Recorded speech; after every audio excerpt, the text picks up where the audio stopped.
নবীজি বলে যে ফজরের নামাজ পড়ে সে তার ভোরটা সকালটা কেমন হয়? তিবান নফস, এক নাম্বার তার দিল পবিত্র হয়।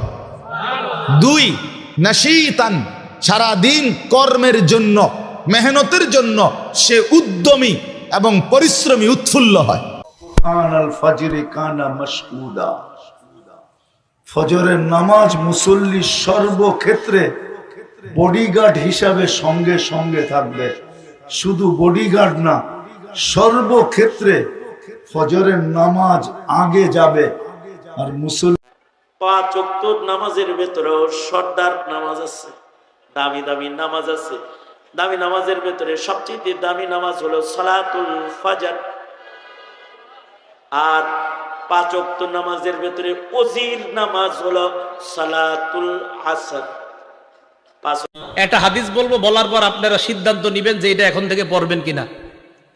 পড়েন তো সবাই ইনশাল্লাহ, যাই হোক এখনো যারা না পড়েন প্রতিদিন পড়বেন ইনশাল্লাহ।